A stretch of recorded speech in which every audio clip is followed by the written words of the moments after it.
은혜 받읍시다.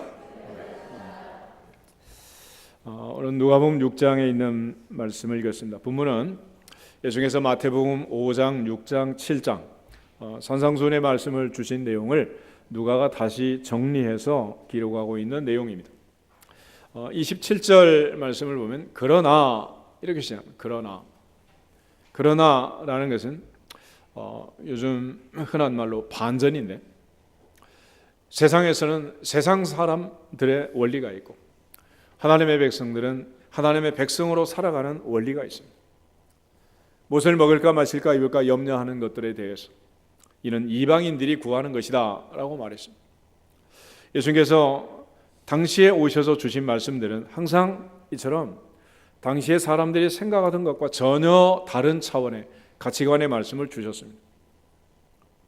궁극적으로 주님께서 하신 말씀들, 누가 들을 수 있고 누가 지킬 수 있는가, 왜 지켜야 하고 이렇게 지킬 수 있는 사람들은 어떤 사람들인가, 예수님께서 주신 말씀들을 보면서 다시 한번 큰 깨달음이 있고, 온 여름 주의 말씀으로 우리 모두 무장해서 몸도 마음도 영혼도 모두 다 건강하게 되기를 주의 이름으로 축복합니다. 특별히 17절에 보면 너희 듣는 자에게 내가 이른다라고 말했습니다. 그래서 듣는 자, 너희 듣는 자라고 말하는데, 바울은 믿음의 생성 과정을 얘기할 때 믿음은 들음에서 나오고 들음은 그리스도의 말씀으로 말미암는다 그랬어요. 다시 말하면 하나님의 말씀을 듣는 자는 단순히 귀로 듣고 흘려버리는 자가 아니라 듣고 믿고 실천하는 자를 얘기합니다. 그런 차원에서 영접하는 자, 곧 그 아들의 이름을 믿는 자들에게는 하나님의 자녀가 되는 권세를 주시느니라. 할렐루야. 그래서 이 말씀을 내게 주시는 말씀으로 받는 자는 내게 주시는 말씀이 되는 것이고, 구경꾼으로 받는 자는 구경꾼의 말씀이 될 수밖에 없는 거예요. 마태복음 5장을 한번 찾아보겠습니다. 마태복음 5장을 보시면 예수님께서 이제 산상수훈의 말씀을 주실 때에 당시에 어떤 사람들에게 말씀을 하셨는가?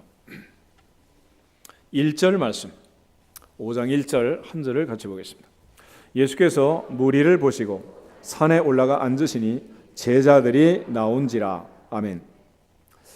이 장면을 자세히 보면 예수님께서 이제 산 능선에 앉으시고 또 많은 무리가 지금 주님을 따라오고 있습니다. 그래서 예수님께서 가장 높은 자리에 좌정하시고, 그 다음에 그 앞에 제자들이 앉고, 그리고 또 많은 무리들이 배후에 있었습니다. 그래서 예수님을 따르는 그룹을 두 그룹으로 나누면 하나는 제자의 그룹이 있고 하나는 무리가 있습니다. 물론 그들이 다 하나님의 말씀을 듣습니다. 그런데 어떤 사람이 제자고 어떤 사람이 무리냐, 이걸 구별하는 방법은 앞에 앉으면 제자고 뒤에 앉으면 무리냐, 물론 위치에 따라서 장소도 중요하죠. 요즘 음악회든 야구 스탠드든 자리에 따라 값이 다르잖아요. 그런데 마태복음 7장을 한번 찾아보겠습니다. 7장 후반의 마지막 보면 24절부터 27절에 예수님께서 제자와 무리를 나누는 아주 심각한 말씀으로 결론을 내리게 됩니다. 같이 읽겠습니다. 그러므로 누구든지 나의 이 말을 듣고 행하는 자는 그 집을 반석 위에 지은 지혜로운 사람 같으리니 비가 내리고 창수가 나고 바람이 불어 그 집에 부딪히되 무너지지 아니하나니 이는 주추를 반석 위에 놓은 까닭이요 나의 이 말을 듣고 행하지 아니하는 자는 그 집을 모래 위에 지은 어리석은 사람 같으리니 비가 내리고 창수가 나고 바람이 불어 그 집에 부딪히매 무너져 그 무너짐이 심하니라. 아멘. 예수님께서 마지막에 가서 두 그룹을 정리를 하십니다. 말씀을 다 마치고 예수님께서 분명히 말씀을 마친 이후에 두 그룹이 생길 거라는 거예요. 하나는 말씀을 듣고 행하는 그룹이고, 한 그룹은 말씀을 듣고도 행하지 아니하는 그룹이 생긴다는 거예요. 말씀을 듣고 행하는 자는 지혜로운 사람이고, 말씀을 듣고도 행치 않는 사람은 어리석은 사람이다. 말씀을 듣고 행하는 제자들은 반석 위에 집을 짓는 사람들이고, 말씀을 듣고도 행하지 않는 자는 모래 위에 집을 짓는 사람들이다 라고 얘기를 하십니다. 누가는 그러나 너희 듣는 자에게 내가 이른다 라고 말했습니다. 궁극적으로 주의 말씀을 듣고 행함으로써 반석 위에 집을 지은 지혜로운 사람들이 될 수 있기를 주 이름으로 축복합니다. 주님께서 말씀하실 때 제자가 되라, 무리가 되라 뭐 그렇게 말하잖아요. 지혜로운 자가 되라, 어리석은 자라 그렇게 말하지도 않아요. 그저 말씀을 듣고 행하는 사람은 지혜로운 사람이다. 듣고도 행하지 않는 사람은 어리석은 사람이다. 반석 위에 집을 짓는 사람이 있고 모리 위에 집을 쌓는 사람이 있다. 그리고 선택은 누가 하느냐? 내가 하는 거예요. 그리고 그 결과는 내가 책임지는 것입니다. 에덴 동산에서 마찬가지로 선악과를 따먹고 생명나무도 따먹고 어떤 나무든지 먹을 수 있어요. 그런데 오직 하나, 선악을 알게 하는 나무의 열매는 먹지 말라. 먹는 날에는 정령 죽으리라. 그 말씀만 주세요. 그리고 먹고 안 먹고는 내가 결정하는 것이고 내가 선택하는 것이고 결과는 내가 책임지는 거죠. 아담이 선악과를 따먹을 때 하나님께서 그 손목을 뭐 붙드셨나요? 하와가 선악과를 딸 때 하나님께서 회초리를 때리셨나요? 그러지 않았어요. 어떤 선택을 하든 어떤 결정을 하든 결국 내가 하는 거죠. 그런데 주님 말씀은 오늘 너희 듣는 자에게 이른다. 너희 듣는 자에게 내가 말한다. 너희 믿는 자에게 얘기한다. 하나님의 자녀가 되는 권세가 있는 자들에게 내가 말한다. 궁극적으로 성경에 기록된 이 말씀들은 믿지 않는 자에게 주신 말씀이 아니고 믿는 자를 향해서, 많은 무리가 아닌 제자들을 향해서 예수님께서 주는 말씀입니다. 그러므로 우리가 이 말을 듣고 주님 하신 말씀이 우리에게 요구하는 내용이 무엇인가를 잘 깨닫고 그 깨달음 속에서 실천하는 복이 있기를 주 이름으로 축복합니다. 그런데 27절에 보면 내가 이르노니 너희 원수를 사랑하며 미워하는 자를 선대하며 저주하는 자를 위하여 축복하며 너희를 모욕하는 자를 위하여 기도하라. 이게 지금 사중 강조어법을 써가지고 반복해요. 원수를 미워하는 자를, 저주하는 자를, 모욕하는 자를 사랑해라, 선대해라, 축복해라, 위해서 기도해라. 무슨 얘기입니까? 다 같은 얘기예요. 그리고 35절 같이 한번 더 보겠습니다. 오직 너희는 원수를 사랑하고 선대하며 아무것도 바라지 말고 꾸어주라. 그러면 너희 상이 클 것이요 지극히 높으신 이대의 아들이 되리니 그는 은혜를 모르는 자와 악한 자에게도 인자하시니라. 아멘. 예수께서 이렇게 말씀하시는 이유를 마지막 부분에서 설명을 합니다. 왜 우리가 원수를 사랑하고 선대하고 아무것도 바라지 말고 꾸어줘야 하느냐? 장차 하늘에서 상이 클 거다라고 말했어요. 이건 무슨 뜻이냐면 우리가 사는 이 세상이 전부라면, 그리고 이 세상에서 무슨 것이 이루어지고 마무리가 된다면, 그리고 죽음 이후에 모든 것이 끝나버린다면 성공은 이 땅에서 해야 되겠죠. 잘 먹고 잘 사는 것도 이 땅에서 해야죠. 누리는 것도 이 땅에서 하고 모든 것이 이 땅에서 이루어져야 되겠지만 궁극적으로 주님 말씀하시는 것은 죽음 저편에 하나님의 보좌 앞까지 길게 연장을 시키고 인생의 살아가는 모든 과정에 유효기간을 설정하는 거예요. 그러니까 이 세상에서 원수를 맺고 미워하고 모욕하고 저주하고 이것들은 이 세상에서 다 끝나는 거예요. 영원한 세상까지 이어질 수도 없고 갈 수도 없다. 그러므로 하나님의 자녀들은 영생을 바라보고 영원한 천국을 바라보고 현재에 집착하지 말고 현재에 너무 무너지지 말고 하늘을 보고 살아라, 그런 뜻이에요. 이스라엘 백성들이 광야에 나왔습니다. 그리고 그들은 40년 동안 방황을 합니다. 틈만 나면 애굽으로 돌아가자 원망을 합니다. 그러나 하나님의 사람 모세는 위기 때마다 엎드려 기도하고 그때마다 하나님께서 피할 길을 주십니다. 그리고 여호수아 갈렙은 하나님의 약속의 말씀을 믿고 가나안의 주인공이 되죠. 60만 3,550명이 출애굽을 했습니다. 그러나 여호수아 갈렙 두 사람만 가나안에 들어갔어요. 무슨 차이가 있겠습니까? 430년 종살이하던 그 애굽에서 출애굽을 할 때는 얼마나 기뻤겠어요. 그러나 나와 보니 광야였습니다. 나와 보니 광야였어요. 요즘 가끔 보면 그런 기사가 있잖아요. 감옥에서 나왔는데 또 죄를 지었어요. 왜 지었느냐? 감옥 가고 싶어서. 나와 보니 내가 살 세상이 아니라는. 거기서는 그래 잠도 재워주고 새끼 밥도 주는데 나와 보니 모든 게 다 내가 밥 한 끼 주는 사람도 없고 다시 거기로 돌아가야 되겠다. 광야에 나온 이스라엘 백성들의 상황이 그랬습니다. 먹을 것이 있나요? 마실 물이 있나요? 길은 험하지요. 눈을 뜨면 동서남북이 광야지요. 충분히 이해할 수 있습니다. 그런데 중요한 것은 그들이 보지 못한 게 있는 거예요. 여호수아 갈렙처럼 그들의 앞에 하나님이 예비하신 약속의 땅, 젖과 꿀이 흐르는 가나안 땅이 있다는 것을 그들은 생각하지 못하는 거예요. 바라볼 수도 없었어요. 그것만 바라보고 산 것입니다. 사도 바울은 항상 우리의 시민권은 하늘에 있다고 그랬어요. 땅의 것을 찾지 말고 위의 것을 찾아라. 그러나 그게 어디 쉬운 일입니까? 아무에게나 그게 보이는 게 아니잖아요. 하나님께서 이스라엘 백성들을 이끌면서 한 단계 한 단계 스텝 바이 스텝으로 그들에게 가르치고 지나가는 과정들이 성경에 이제 기록이 되어 있어요. 모세를 먼저 하나님이 훈련을 시켰습니다. 바로에게는 10가지 재앙이지만 모세에게는 훈련이고 믿음이 성장할 수 있는 계기를 10번이나 준 거예요. 궁극적으로 하나님 말씀에 순종할 때, 기도할 때 기적이 일어나게 되고 고비를 넘어가게 되고 위기를 넘어 탈출하게 되고 승리하게 되었습니다.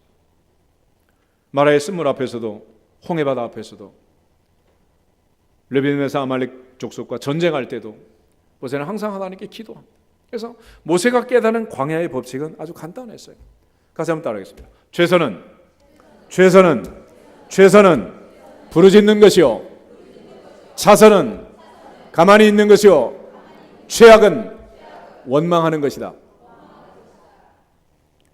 모세가 홍해바다 앞에서 부르짖어 기도할 때 백성들이 원망을 합니다. 왜 우리를 이곳으로 끌고 나왔느냐? 애굽에 매장지가 없어서 우리를 이곳으로 끌고 나왔느냐? 그때 모세가 그들에게 얘기합니다. 너희는 가만히 있을지어다. 오늘 본 너희가 본 애굽 사람을 또다시는 영원히 보지 못하리라. 여호와께서 너희를 위하여 싸우시리니 너희는 가만히 있을지니라. 그러나 그들은 매일같이 원망을 합니다. 틈만 나면 애굽으로 돌아가자고 합니다. 우리가 세상을 사는 과정에서 이방인처럼 하나님 없는 사람처럼 세상 사람처럼 이 세상만 보고 동서남북만 바라본다면 얼마든지 그럴 수 있습니다. 그렇지만 주님 말씀하신 것은 그러나 너희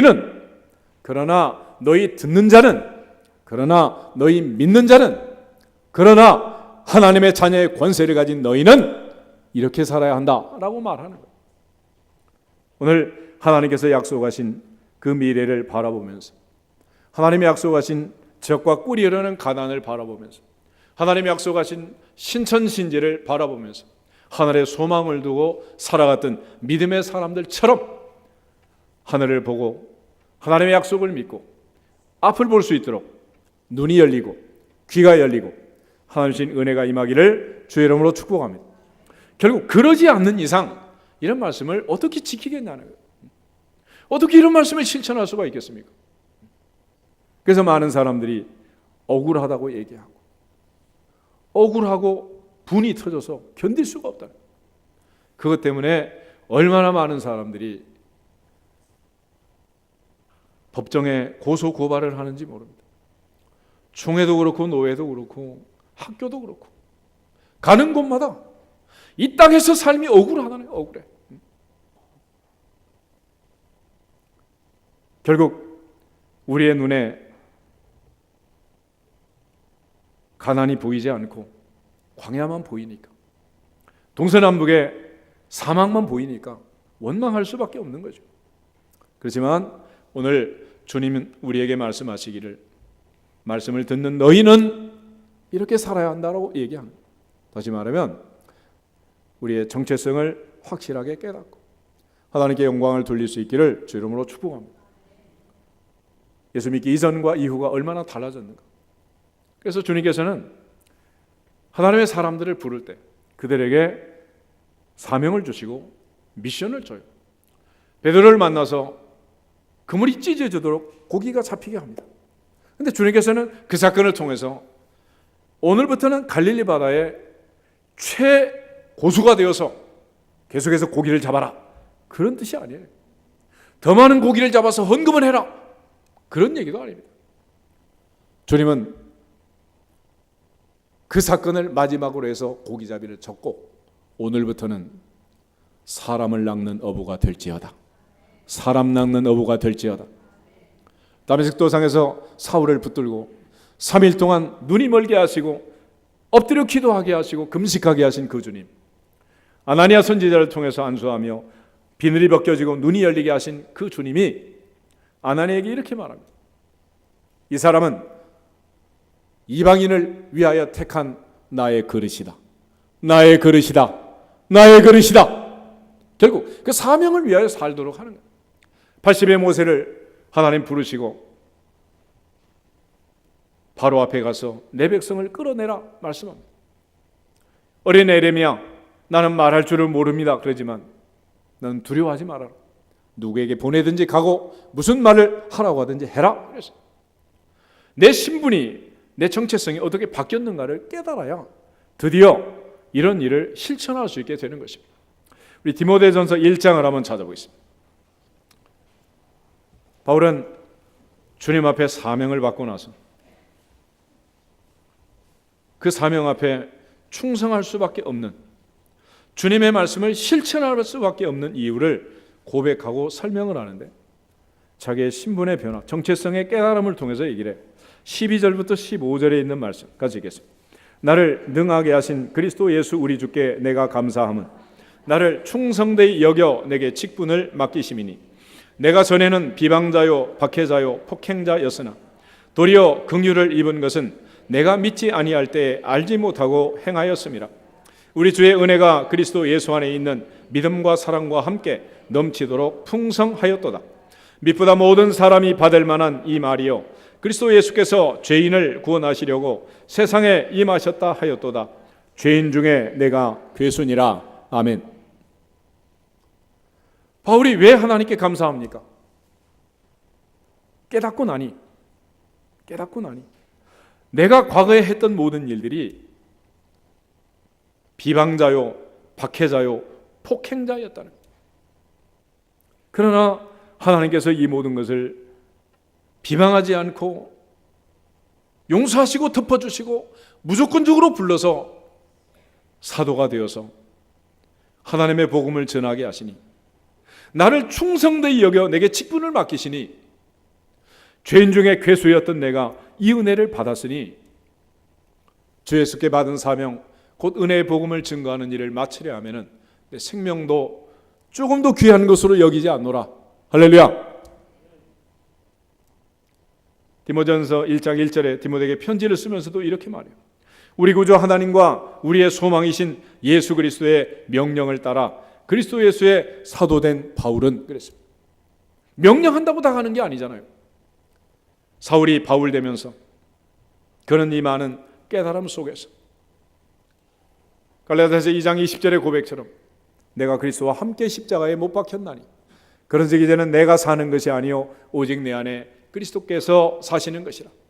이제 내가 육체 가운데 사는 것은 나를 사랑하사 나를 위하여 자기 자신을 버리신 하나님의 아들을 믿는 믿음 안에서 사는 것이라.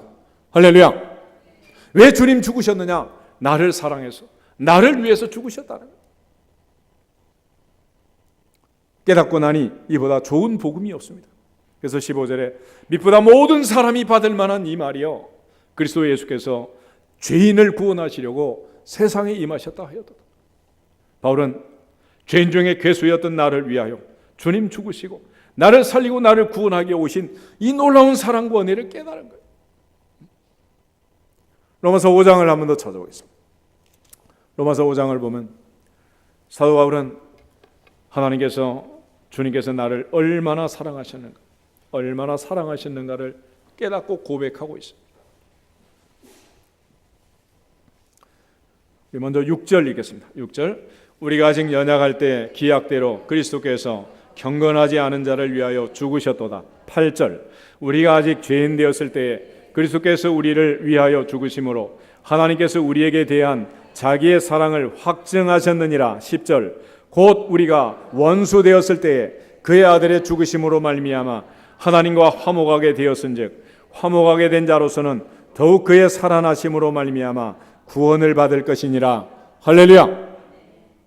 내가 연약할 때, 내가 죄인이었을 때, 내가 원수였을 때 나를 사랑하신, 내게 은혜를 주신 그 하나님께서, 나를 구원하신 그 하나님께서, 그 주님께서 원수를 사랑하라고 말합니다. 무리한 요구입니까? 무리한 요구입니까? 깨달은 자에게는 결코 무리한 요구가 아니에요. 그렇지만 깨닫지 못한 자에게는 억울한 일이고 부당한 일이고 고소할 일이죠. 고발할 일이죠. 있을 수 없는 일이죠. 주님께서 우리에게 원수를 사랑하고 미워하는 자를 선대하고 저주하는 자를 축복하고 모욕하는 여러분에게 기도하라 말씀하신 것은 원수였던 나를 사랑하시고 주님을 박해하고 핍박하던 나를 선대하고 저주하던 나를 축복하고 모욕하던 나를 위해서 기도하던 그 은혜를 내가 받았기 때문에 바로 로마서 12장에서 바로 그 고백을 하는 것이고 빌립보서 2장에 와서는 서로 불쌍히 여기고 서로 용서하고 서로 사랑하고 자기보다 남을 낫게 여기라고 얘기하는. 왜 그렇습니까? 내가 그런 은혜를 받았으니까. 내가 그런 사랑을 받았기 때문에 그런 거예요. 이 깨달음이 없고 이러한 비포 애프터의 경험이 없는 자가 이런 말씀을 들으면 예수님 말씀이 가당치나 하겠습니까? 말도 안 되는 거죠. 그러나 주님은 오늘 이 말씀을 통해서 우리에게 말씀을 하여 뭐라고 얘기합니까? 네가 먼저 내 원수였다. 네가 먼저 죽을 수밖에 없는 죄인이었다. 네가 연약할 때, 네가 죄인이었을 때, 네가 원수였을 때 나는 너를 사랑했노라. 사랑했노라. 사랑했노라. 산상순의 결론은 마태복음 7장 12절인데 마태복음 7장 12절 말씀을 누가복음 6장 31절에 기록하고 있습니다. 31절 말씀 보면 남에게 대접을 받고자 하는 대로 너희도 남을 대접하라 그랬습니다. 우리가 대접을 받고 싶으면 먼저 대접을 하라는 거예요. 그러나 주님 말씀은 반대예요. 주님이 먼저 우리를 대접했으니 너희도 가서 대접을 해라. 거저 받았으니 거저 주어라 라고 말씀하십니다. 우리가 이 많은 사랑과 은혜를 받았다는 사실이 깨달아지기를 주 이름으로 축복합니다. 교회를 아무리 오래 다녀도 이 깨달음이 없으니까 결국은 내 가진 걸 가지고 내 인격 가지고 내 성품 가지고 하려고 하니 이게 안 되는 거죠. 하나님께서 내게 얼마나 많은 은혜를 주셨는가, 하나님이 나를 얼마나 사랑하셨는가, 얼마나 사랑하셨는가, 얼마나 용서하셨는가. 베드로는 형제가 내게 죄를 범하면 몇 번 용서하면 됩니까? 7번이면 되겠어요. 7번. 많이 쓴 거죠. 7번이니까. 그렇지만 주님 말씀하시기를 70번씩 7번이라도 해라 그랬어요. 나는 너를 70번씩 7번도 용서를 했다. 주께서 우리에게 하신 말씀들은 우리가 받은 은혜가 얼마나 컸는가를 깨닫게 하는 거예요. 궁극적으로 그 깨달음 속에서 거저 받았으니 거저 주어라 말씀하시는 것이고, 오늘 주님은 남에게 대접을 받고자 하는 대로 너희도 남을 대접해라. 궁극적으로 이거는 과거 일로 끝나는 일이 아니고 계속해서 앞으로도 우리가 대접을 하면 또 대접을 받게 될 거다라고 말을 합니다. 그리고 이 모든 일은 35절 그리하면 너희의 상이 클 것이다. 하늘의 상급으로 연결이 된다는 거예요. 하늘의 상급으로. 그러므로 이 세상에 사는 짧은 동안 우리가 갖추어야 할 중요한 원리 중에 하나는 대접을 받고자 하는 대로 남을 대접해라. 다른 말로 하면 심는 대로 거둔다. 그런 얘기. 냉수 한 그릇도 그 상을 결단코 잃지 아니하리라. 할렐루야. 갈라디아서 6장 말씀을 한번 더 보겠습니다. 갈라디아서 6장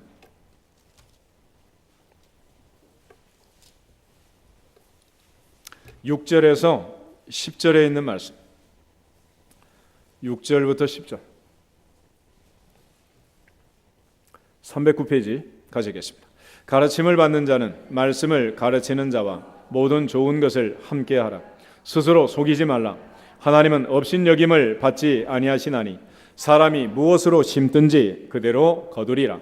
자기의 육체를 위하여 심는 자는 육체로부터 썩어질 것을 거두고 성령을 위하여 심는 자는 성령으로부터 영생을 거두리라. 우리가 선을 행하되 낙심하지 말지니 포기하지 아니하면 때가 이름에 거두리라.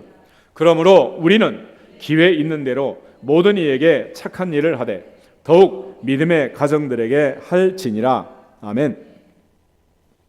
사람이 무엇으로 심든지 그대로 거두리라 했습니다. 오늘 우리의 현실은 우리가 과거에 어떤 일을 했느냐, 무엇을 심었느냐가 오늘 우리를 결정하는 것입니다.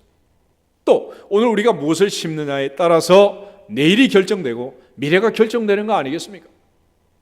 결국 주님께서 주신 이 짧은 인생, 우리가 거저 받았으니 거저 주고 심는 대로 거둘 수 있는 그 원리에 따라서 우리는 영원한 천국의 상급을 바라보고 영원한 세상을 바라보는 하나님 믿는 사람들 아니겠습니까?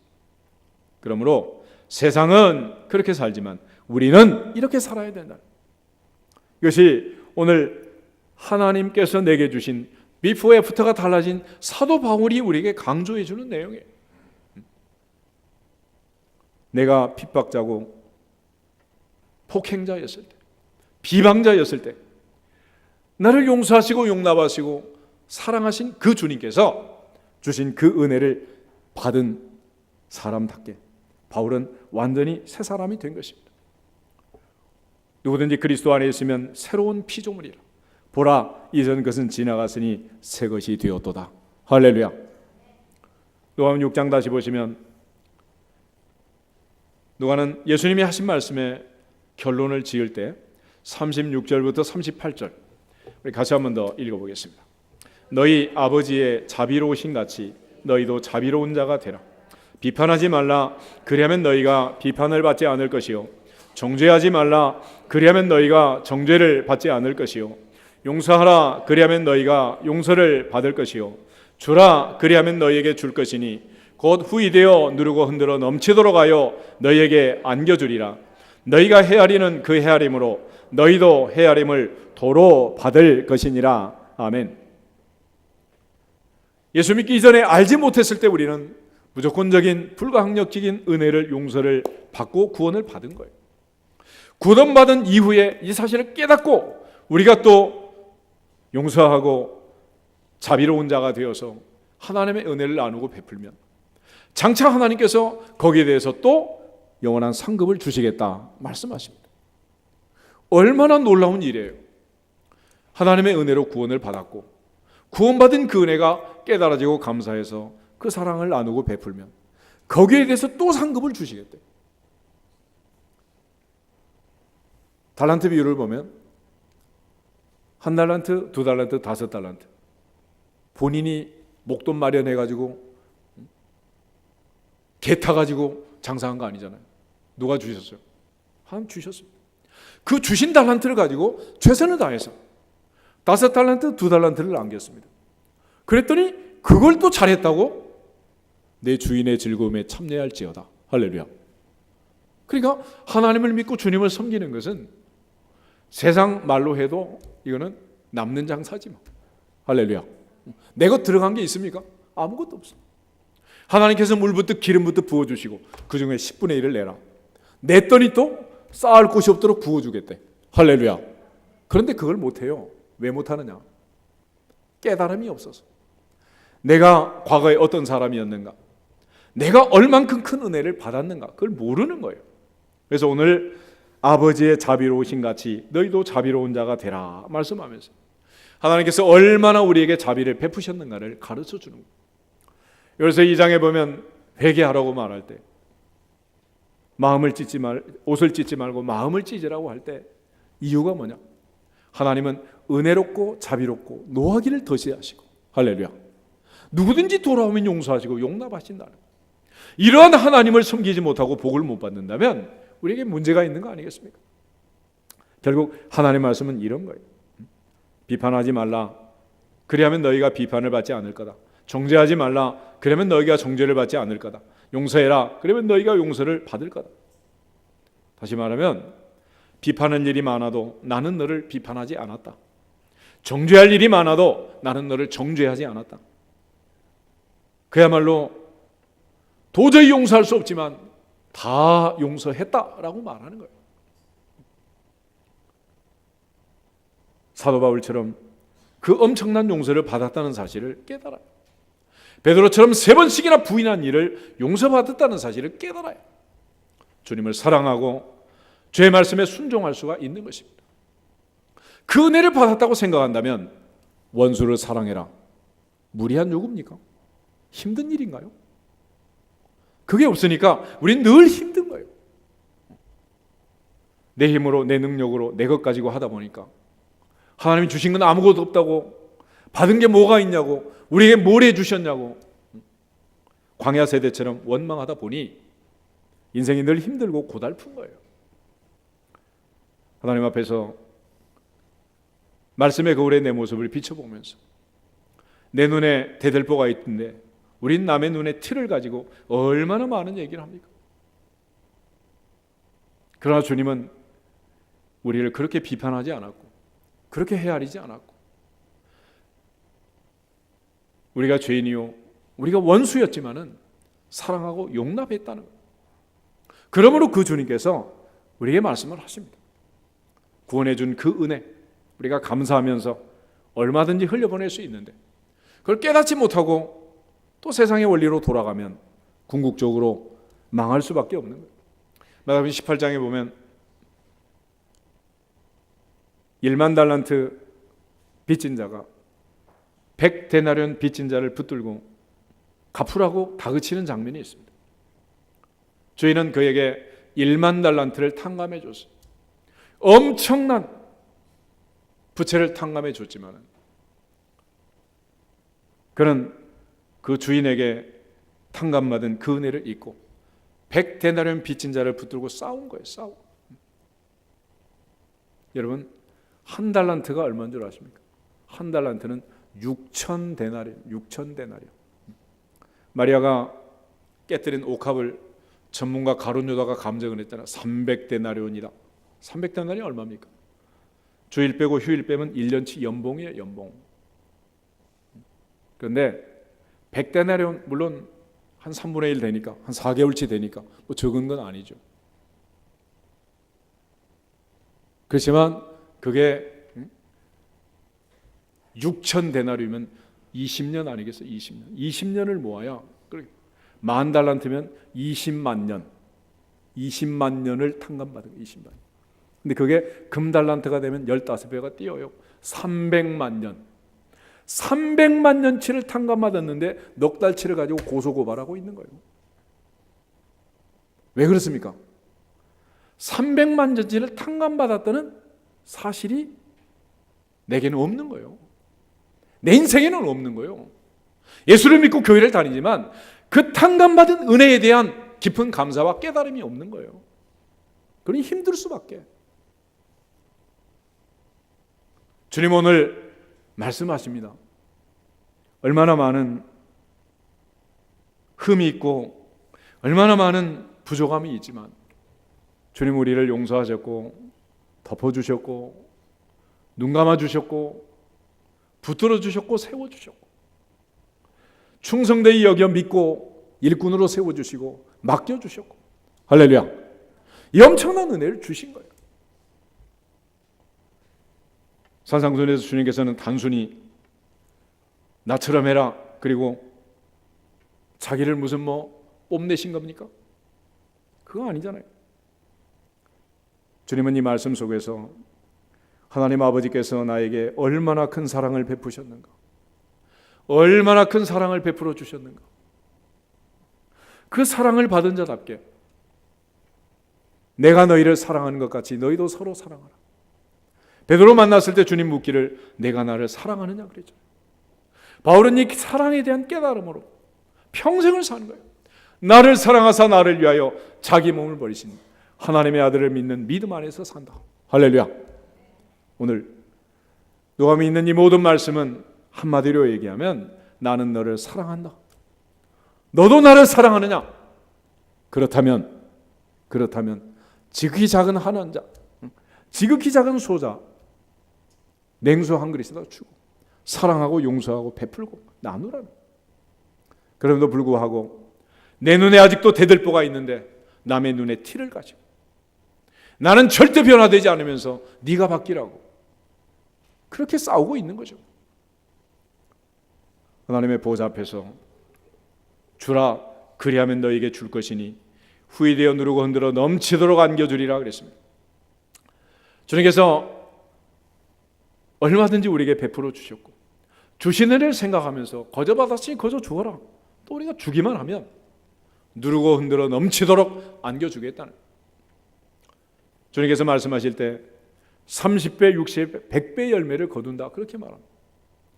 요즘 흔히 말하는 금리가 얼마입니까? 정기예금 이자가 2%도 안 되는 세상. 주님께서 말씀하신 30배라는 것은 퍼센트라면 최소 3000%다. 주님은 무조건적으로 불가항력적으로 물 붓듯이 기름 붓듯이 우리에게 은혜를 주시는데 우리가 진정으로 이 말씀 속에서 하나님께서 내게 주신 은혜가 얼마나 컸는가, 내가 얼마나 많은 사랑을 받았는가를 깨닫고 그 받은 바 사랑을 마음껏 또 흘려보내고 주님께서 주시는 더 큰 복이 영원한 천국까지 찬란하게 빛나고 상급 쌓는 주인공들이 되기를 주의 이름으로 축복합니다. 우리에게 주어진 이 어마어마한 은혜, 이거는 그냥 이루어질 수가 없는 거예요. 그래서 예수님께서 원수라는 말을 들고 나오는 원수.